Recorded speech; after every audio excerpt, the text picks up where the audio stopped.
Sa isang payak na baryo sa bayan ng San Mateo, Rizal, nakatira si Luningning, isang dalagang Pilipina na may simpleng pangarap ang makatagpo ng tunay na pag-ibig. Nang siya'y magnegatibo 28, nakilala niya si Renato, isang matipuno, tiwala sa sarili at 7 taong mas matanda sa kanya.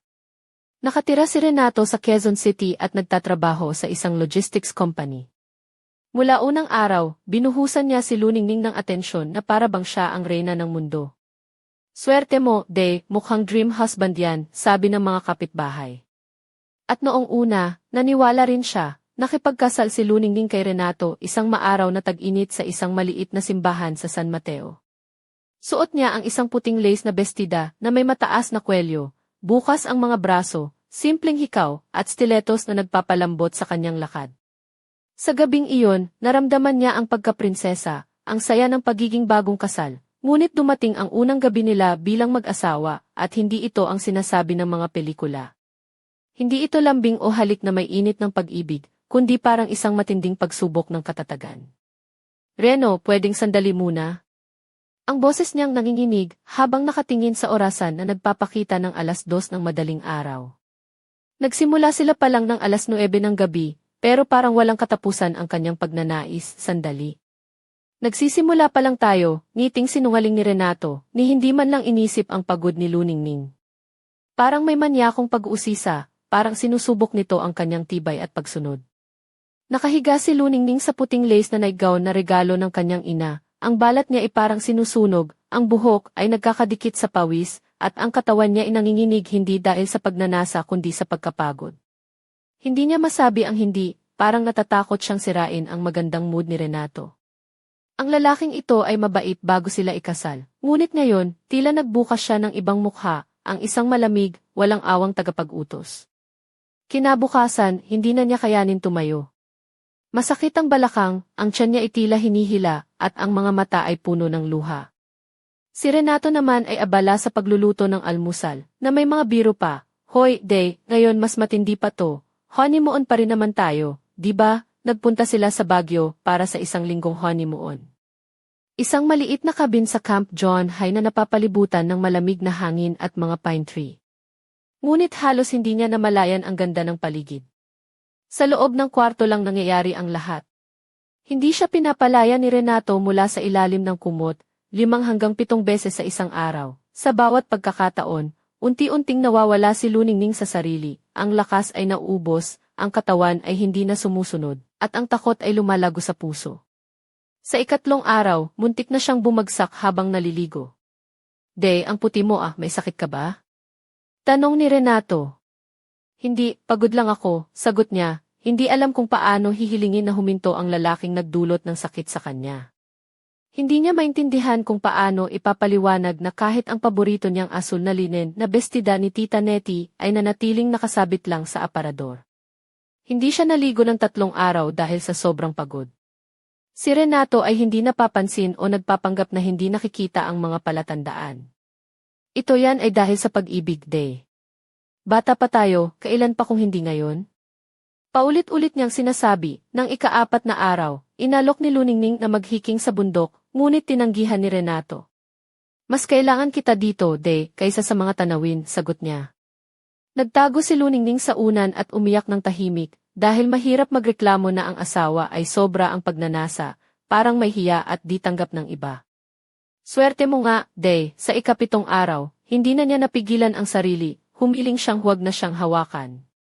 Naiinis si Renato, umalis sa kwarto at nagyosi sa balkonahe. Tinawag pa siyang frigid at sinabing hindi pa siya handa sa totoong buhay mag-asawa. Pagbalik nila sa bahay, inaasahan ni Luningning na magbabago ang lahat. Ngunit lalong lumala. Pag-uwi ni Renato mula sa trabaho, palaging may paalala, De, oras na para sa love natin. Nasa loob siya ng kanyang nightgown, buhok nakatali, kamay nanginginig, at walang magawa kundi sumunod, 1 buwan ang lumipas. Bumalik si Luningning sa trabaho sa botika malapit sa bayan ng San Mateo. Napansin ng mga katrabaho na pumayat siya, kaya nagtatanong. Yan yung pag-ibig, kaya gutom, biro niya.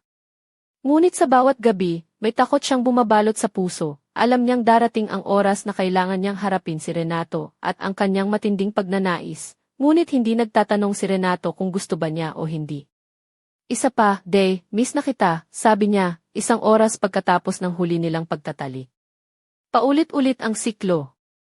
Hindi pinapansin ang mga pagtanggi at kung siya'y umiiyak, sinasabing mas lalo lang siyang nainis, naging parang isang bagay si Luningning, isang sirang manika sa kanyang paboritong nightgown na may mga teddy bear print, na hindi na alam kung saan nagtatapos ang kanyang katawan. Gustong-gusto ni Renato kapag suot niya ay mga inosenteng damit, puting tank top, shorts, at medyas na may mga ruffles, ang kanyang fetish. Ayon sa kanya, minsan, tawa si Luningning sa mga biro niya, pero unti-unting naging seryoso ang lahat. Ito ay naging kontrol, hindi laro.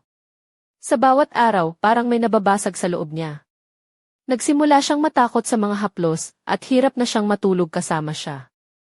Ang hininga ni Renato ay parang banta, sinubukan niyang magsalita ng mahinahon, halos bulong, Reno, pwede ba muna tayong magpahinga ng ilang araw? Ngunit sinagot siya ng galit, bakit ba parang nagbabago ka? Hindi ba ako mahal mo? Para kay Renato, ang kahit anong pahinga ay pagtataksil. Sa 2 buwan, nagsimulang maramdaman ni Luningning ang sakit habang umiihi at kirot sa ibaba ng tiyan. Nagpatingin siya sa isang obgyn. Sige, madalas ba kayong magtalik? Tanong ng doktor. Namula siya at nagsinungaling na hindi naman, siguro lang natamaan ng lamig, ngunit alam niya sa sarili na ito ay sigaw ng katawan niya. Kumuha siya ng sick leave at sinabi kay Renato na bawal muna ang intimacy ng 2 linggo. Hindi naniwala si Renato at nang malaman, inisip niyang sinira ni Luningning ang kanilang kasal. Naglalakad siya ng matamlay, sumusara ng malakas ang mga pinto, at nagrereklamo, para hindi siya makasama ng mag-isa, palihim siyang nagtungo sa kanilang bahay sa San Mateo tuwing weekend. Nagkukubli siya sa mga dahilan, may sakit daw ang ina, kailangan daw tumulong sa taniman, at ang kapitbahay daw ay nag-aayos ng bubong. Sa lumang bahay na may madilim na pintura, doon siya nakakatulog ng mahimbing, nakabalot sa kumot ni Lola, ligtas sa takot na maabala sa gabi. Ngunit tuwing babalik sa bahay nila sa Quezon City, para siyang bumabalik sa digmaan. Minsan, nang sabihin niyang pagod na siya at ayaw na, nilapitan siya ni Renato at bumulong, palaka ka, Day. Ang laki ng swerte mo na ako ang asawa mo, tapos nag-aayos-ayos ka pa. Sa sandaling iyon, unang beses na naranasan ni Luningning ang matinding pagkasuklam mula sa puso, mula sa dulo ng mga daliri hanggang sa ugat ng buhok, hindi niya alam kung saan patutungo. Magdiborsyo. Sa San Mateo, mga taon pa nila pag-uusapan ito, at tiyak na iiyak ang ina niya. Tiyaga ka lang, sabi ng mga kapitbahay. Kaya nagplano siya ng ibang paraan, palihim, sinimulan niya sa pagkain. Nag-aral siya kung ano-ano ang mga pagkain na nakakapababa ng libido ng lalaki. Bumili siya ng mga magasin at nagbasa sa mga forum. Natutunan niyang ang soy, broccoli, at mint ay hindi kaibigan ng kalalakihan, samantalang bawang, pulang karne, at ginseng ay pampasigla. Kaya't kinailangan niyang baguhin ang kanilang pagkain. Ano naman to, lentil soup na naman? Reklamo ni Renato. Diet lang, para sa puso mo, ngiting sagot ni Luningning. Sabi mo, masakit ang likod mo, kaya ako ang nag-aalaga. Kumain si Renato ng parang martyr, pero hindi nagreklamo. Sa bawat gabi, tahimik na nagagalak si Luningning kapag natutulog siya bago mag-7, sumunod ang ehersisyo. Binilhan niya si Renato ng gift membership bilang regalo para sa kanilang relasyon daw. Ano nang mataba na ako? Reklamo ni Renato. Hindi, uso to sa Instagram, sagot ni Luningning. Pumunta si Renato at pagkatapos ng workout, tulog siyang parang patay. Walang mga atake sa gabi. Naghintay si Luningning hanggang sa marinig ang kanyang hilik at kinukuha ang remote para magpatugtog ng musika habang nakapiring, sunod ay ang medikal na hakbang. Pumunta ulit siya sa doktor pero sa pribadong klinika sa Quezon City. Humingi siya ng sertipiko na nagbabawal ng intimacy ng 1 buwan. Nagulat ang doktor, wala ka namang sintomas. Pero tumingin siya kay Luningning ng matindi kaya tumango ito. Sige, gets ko na, nakadisplay ang sertipiko sa ref para makita ni Renato tuwing kukuha siya ng yogurt. Nagrereklamo si Renato, nagtatanong kung pwede naman kahit kaunti, pero tumanggi si Luningning, palaging sinasang-ayunan ang payo ng doktor, dumating ang punto na naging iba si Renato. Hindi dahil naintindihan niya, kundi dahil naging suspect siya. Hindi mo na ako mahal. May iba ka, di ba? Sariwa ang kapangyarihan ni Luningning sa mga sandaling iyon. Mumiti siya, tumingin sa labas ng bintana at nanahimik. Hayaan siyang mag-isip, mag-alinlangan, at maranasan kahit isang gabi ang takot at paghihintay. Sinimulan ni Luningning ang isang diary, hindi sa cellphone, kundi sa lumang notebook. Dito niya isinusulat ang lahat, ang pagkain ni Renato, ang kilos niya, ilang beses siyang lumapit, at ang kanyang nararamdaman. Sa pabalat, nakasulat sa pulang tinta, plano ng kalayaan, lumipas ang halos isang buwan nang walang ganitong pagtatalik. Unti-unting bumalik ang kulay ng kanyang balat, nawala ang mga dark circles sa ilalim ng mata. Muling nagsuot si Luningning ang cream-colored na bestida na may sinturon at maliliit na buttons. Sa damit na iyon, naramdaman niyang muli siyang babae, hindi biktima, si Renato ay naging maingay. Parang hayop na nakakulong, madalas ay pumupunta sa banyo na may telepono at bumabalik na may kakaibang saya. Nagkunwari si Luningning na hindi napapansin ito, ngunit isang gabi, nakalimutan ni Renato ang kanyang cellphone sa kusina. Tinigil ang telepono ang katahimikan. Lumabas sa screen ang pangalan ni Milana Rosales.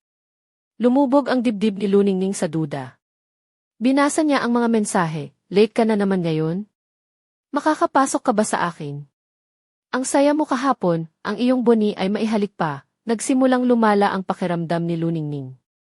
Nilisan niya ang bahay at nagpunta sa kaibigang si Katya upang magpalamig ng ulo. Sigurado ka ba? Tanong ni Katya habang pinupunas ni Luningning ang mga luha. Parang pang-flirt lang. Hindi, sobra pa yon. Kinabukasan, umuwi si Luningning na may malamig na katahimikan. Sa kusina, gaya ng dati, nagluluto si Renato ng itlog. Good morning, star ko. Kumain ka ba ng maayos? Tanong niya. Tumango lang si Luningning, maganda ang tulog mo, lalo na nang malaman ko kung sino si Milana. Napansin ni Renato ang pagbabago sa mukha ni Luningning at nawala ang ngiti. Ano? Yun ba yung sinasabi mo? O nakalimutan mo na? Naging madilim ang mukha niya, hindi yan ang inaakala mo. Nag-usap lang kami, habang nagbibihis, napagtanto niyang hindi na mapapalabas ni Renato ang kanyang mga kasinungalingan. Una siyang sumigaw, nang bumaba ang kanyang tinig, saka muling nanibugho, syempre, ikaw ang may kasalanan. Isang buwan na walang sex. Parang yelo ka na, ha? Gusto mo bang maging madre? Tahimik si Luningning, dahil wala na siyang sakit sa loob. Para bang isinara na ang puso niya, kinabukasan, kumuha siya ng sariling kwarto sa isang lumang bahay sa outskirts ng lungsod, sa pangangalaga ni Aling Maria, isang matandang may bahay na agad nagmamahal sa kanya. Tumakbo ka, anak.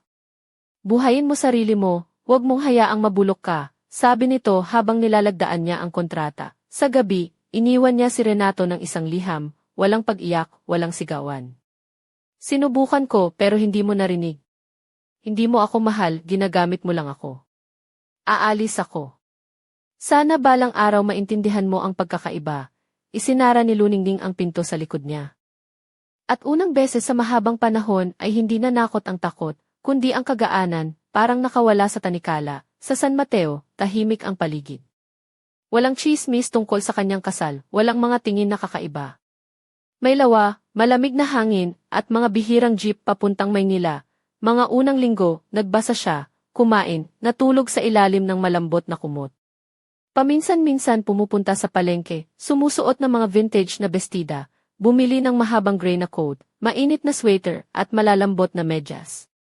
Para sa iba, simple lang iyon, pero para kay Luningning, ito ang luho, ang mga damit na komportable siya, ngunit hindi para sa iba, nagtrabaho siya sa botika malapit sa bayan.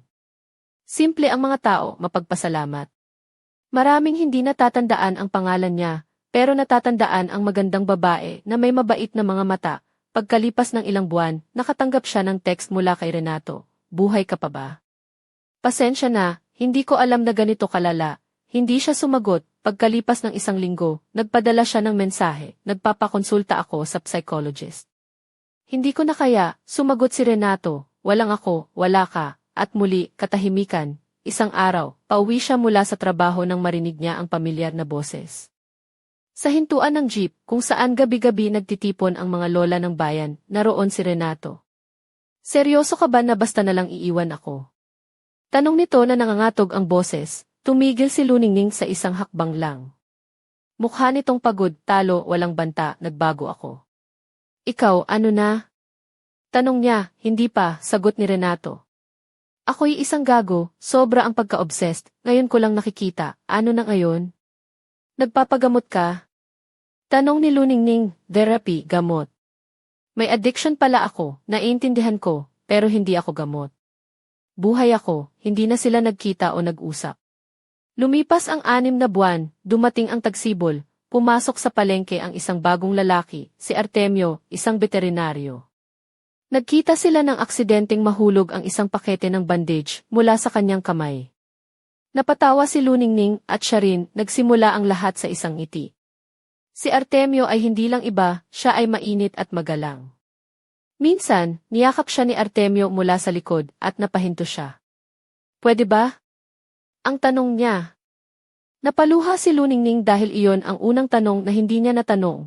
Ilang buwan ang lumipas, nagsuot siya ng asul na bestida at mga sandals na may mababang takong para sa lakad sa tabing lawa kasama si Artemio. Hawak niya ang kamay ni Artemio nang hindi masyadong mahigpit, hindi rin maluwag. Sabay silang naglakad, hindi nila pinag-usapan ang nakaraan. Alam ni Artemio na hindi sakit ang dala ni Luningning kundi lakas. Alam ni Luningning na hindi ito isang kwento, hindi isang chemistry o labis na pagnanasa, ito ay pag-ibig, at kahit hindi perpekto ang kanilang kwento, bawat gabi ay natutulog siya ng malaya, alam niyang ang kanyang katawan ay kanya lamang, at ang niya ay laging kusa. Makalipas ang ilang buwan, unti-unting nabuo ang bagong buhay ni Luningning sa tahimik na bayan ng San Mateo. Sa bawat araw, mas lalo niyang nararamdaman ang kalayaan, ang pakiramdam na siya na ang may kontrol sa kanyang katawan at damdamin. Ang mga gabi ay hindi na puno ng takot o pangamba, kundi ng mahimbing na tulog at panaginip na puno ng pag-asa. Isang hapon, habang naglalakad siya sa palengke, napansin niya ang mga matang palihim na nakatingin sa kanya. Hindi ito mga pangkaraniwang titig, parang maihalong pagtataka at paghanga. Suot niya ang kanyang cream-colored na bestida na may sinturon na bahagyang humahawi sa hangin at ang kanyang buhok ay malambot na nakatali sa isang mababang ponytail. Sa kanyang mga daliri ay nakasabit ang isang maliit na kwintas na gawa sa perlas na regalo ni Artemio. Sa paa niya, simple ngunit eleganteng flats na gawa sa pinong material na nagsisilbing paalala ng kanyang bagong simula. Habang nagpapahinga sa isang maliit na kapihan sa tabi ng plaza, lumapit si Artemio. Suot niya ang kanyang simpleng polo at maong na may bahagyang pawis sa noo mula sa paglalakad. Mumiti siya nang malapitan si Luningning at inabot ang kanyang kamay. Handa ka na ba sa susunod na hakbang? Tanong niya na may bahagyang kiliti sa mata, napangiti si Luningning. Ano ba yung susunod na hakbang? Biro niya, habang tinitigan ang mga matang puno ng pag-asa ni Artemio. Hindi ko pa sasabihin, sorpresa yan, sagot niya na may bahagyang halakha, ngunit sa kabila ng mga ngiti. May isang bagay sa likod ng mga mata ni Artemio na nagdulot ng kakaibang kaba kay Luningning, parang may tinatago siyang lihim na hindi pa handang isiwalat. Isang gabi, habang naglalakad pa uwi si Luningning mula sa trabaho, napansin niyang may isang tao na palihim na sumusunod sa kanya mula sa malayo. Ang mga anino sa kalsada ay tila nabubuhay, sumasabay sa bawat hakbang niya. Napabilis ang tibok ng puso niya, ngunit pinilit niyang huwag magpakita ng takot. Pagdating sa kanilang lumang bahay na inuupahan niya, nilingon niya ang paligid bago pumasok. Ngunit sa likod ng pinto, may isang sulat na nakadikit sa dingding, walang pangalan, walang lagda, ngunit malinaw ang mensahe, huwag kang magtiwala sa lahat ng tao. Naramdaman ni Luningning ang lamig na dumaloy mula sa kanyang leeg hanggang sa mga daliri. Sino kaya ang nagpadala ng babala?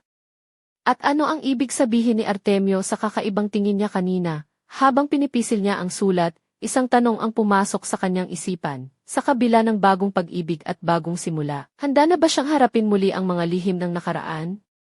O may mga anino pa rin sa dilim ng San Mateo na naghihintay na sirain ang kanyang katahimikan? Ang kwento ni Luningning ay hindi pa tapos. Ang susunod na kabanata ay magsisimula sa isang hindi inaasahang pangyayari na magbubukas ng pinto sa mga lihim na matagal nang nakabaon sa puso at isipan ng bayan. Sa isang maulang gabi sa bayan ng San Mateo, habang naglalakad si Luningning papasok sa kanyang inuupahang kwarto, ramdam niya ang bigat ng mga patak ng ulan na tila ba naghugas ng mga alaala ng nakaraan. Suot niya ang kanyang light blue na raincoat na bahagyang bumabalot sa kanyang katawan, at ang kanyang mga paa ay nakasuot ng simple, ngunit matibay na rubber shoes na nabili niya sa palengke. Ang kanyang buhok, na kadalasan ay malambot na nakatali, ngayon ay basa at malayang bumagsak sa kanyang mga balikat, nagbigay ng kakaibang aura ng lakas at kahinaan. Pagpasok niya sa kwarto, naaninag niya ang isang maliit na kahon sa ibabaw ng kanyang lamesa, walang pangalan, walang palatandaan.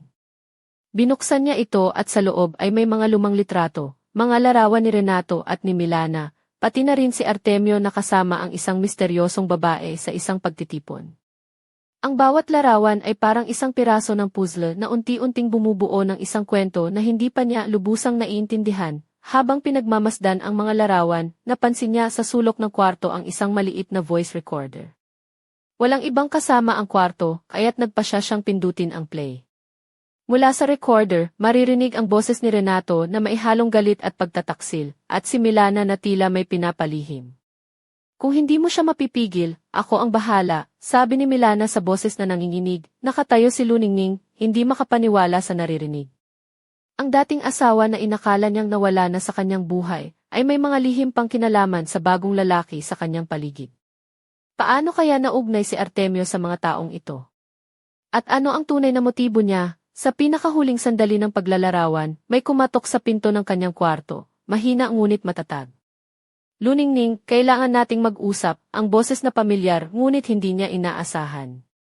Hindi niya alam kung dapat ba siyang magbukas o ituloy ang pagtakas sa mga anino ng nakaraan. Sa likod ng mga pangyayaring ito, isang lihim ang unti-unting bumubukas. Isang misteryong maglalagay sa panganib hindi lang ang kanyang puso, kundi pati na rin ang kanyang kalayaan. Ang susunod na kabanata ay maghahatid kay Luningning sa isang landas na puno ng panganib, pagtataksil, at pagsubok kung hanggang saan siya magtatagal para sa tunay na pag-ibig. Isang maaliwalas na umaga sa San Mateo nang bumangon si Luningning na may mabigat na dibdib. Suot niya ang kanyang puting blouse na bahagyang bumabalot sa kanyang balikat, at isang midi skirt na kulay pastel na sumasabay sa bawat galaw ng kanyang mga hita. Sa paa niya ay ang paborito niyang flat shoes na kulay nude, na nagbibigay ng kaunting elegansya sa kanyang simpleng anyo. Ang kanyang buhok ay iniayos sa isang maluwag na bun, may ilang hibla ang malayang bumagsak sa gilid ng kanyang mukha, na nagbibigay ng bahagyang lambing sa kanyang pagtingin, habang naglalakad siya papunta sa botika kung saan siya nagtatrabaho. Naisip niya ang mga pangyayari noong nakaraang gabi. Ang mga larawan, ang voice recorder, at ang hindi inaasahang pagkatok sa pinto. Lahat ay bumabalik sa kanyang isipan na tila isang pelikula na hindi niya gustong panoorin. Pagdating niya sa butika, sinalubong siya ng ngiti ng kanyang mga katrabaho, ngunit sa puso niya ay kakaiba ang pakiramdam. Parang may mga matang nagmamasid sa kanya mula sa likod ng mga pinto, naghahanap ng sikreto na hindi siya handang ibahagi. Habang abala sa pag-aayos ng mga gamot, biglang pumasok si Artemio, suot ang kanyang simpleng puting t-shirt at maong na pantalon. Ang kanyang mga mata ay seryoso, ngunit may bahid ng pag-aalala. Lumapit siya kay Luningning at sinabing, kailangan nating mag-usap. May mga bagay akong kailangang ipaliwanag, napangiti si Luningning, ngunit may halong pagdududa. Ano iyon? Mukhang seryoso ka ha, biro niya, pilit tinatago ang kaba, ngunit hindi niya alam na ang pag-uusap na iyon ang simula ng isang bagong yugto, isang laban na hindi lamang para sa puso, kundi para sa kalayaan at katotohanan na matagal nang itinago. Habang nagtatapos ang araw, isang lihim ang unti-unting sumisilip sa dilim ng San Mateo, isang lihim na magbabago sa takbo ng buhay ni Luningning at magdadala sa kanya sa isang landas na puno ng panganib at pag-asa. At sa likod ng mga ngiti at mga simpleng pangyayari, may isang tanong na patuloy na bumabagabag sa kanyang isipan, sino ba talaga si Artemio? At hanggang saan siya handang lumaban para sa kanyang kalayaan. Isang gabi sa San Mateo, habang ang buwan ay bahagyang natatakpan ng mga ulap, nakaupo si Luningning sa kanyang maliit na balkonahe. Suot niya ang isang mahabang navy blue na dress na bahagyang sumasayaw sa hangin, ang mga balikat niya ay bahagyang nakalantad, at ang kanyang mga palad ay mahinhin na nakapikit sa gilid ng railings. Sa kanyang mga daliri ay nakasabit ang manipis na gintong pulseras na regalo ni Artemio, na tila nagbibigay ng kakaibang init sa malamig na gabi. Habang nilalamlam niya ang malamig na hangin, biglang tumunog ang kanyang cellphone. Isang text mula sa isang hindi kilalang numero, alam ko ang sikreto mo. Mag-ingat ka, Luningning, naramdaman niya ang pagkahilo, ang puso niya ay tila tumitigil sa pagtibok. Sino kaya ang nagbabanta? At paano nila nalaman ang kanyang mga lihim? Hindi niya maiwasang maalala ang mga litrato at ang voice recorder na natagpuan niya, mga piraso ng isang palaisipan na unti-unting nagiging bangungot. Kinabukasan, sa botika, si Artemio ay tila may daladalang mabigat na pasya. Suot niya ang kanyang kulay abo na polo at simpleng itim na pantalon, ang mga mata niya ay puno ng seryosong pag-iisip. Nilapitan niya si Luningning at mahina ang boses na nagsabi, "May dapat akong sabihin sa'yo." Hindi ako sino-sino lang dito sa San Mateo. Napatingin si Luningning, ang mga mata niya ay puno ng curiosity at kaba. Ano ba yan? Ano ang ibig mong sabihin, may mga taong gustong sirain tayo? At hindi lang ito tungkol sa atin. May mas malalalim na dahilan, sagot ni Artemio, habang hinawakan ang kamay ni Luningning na parang pangakong hindi siya iiwan. Sa kabila ng takot at pag-aalinlangan, naramdaman ni Luningning na may bagong lakas na pumapasok sa kanyang puso. Ang laban para sa kanyang kalayaan ay hindi na lamang para sa kanya, kundi para sa isang mas malaking katotohanan. Ngunit sa likod ng lahat ng ito, isang tanong ang patuloy na bumabagabag, sino ba talaga si Artemio? At hanggang saan siya handang pumunta upang protektahan si Luningning mula sa mga aninong unti-unting sumusunod sa kanila. Ang kwento ay patuloy na magbubukas ng mga lihim, at ang susunod na yugto ay magdadala ng mga pagsubok na hindi inaasahan. Isang labanan sa pagitan ng pag-ibig, katotohanan at kalayaan.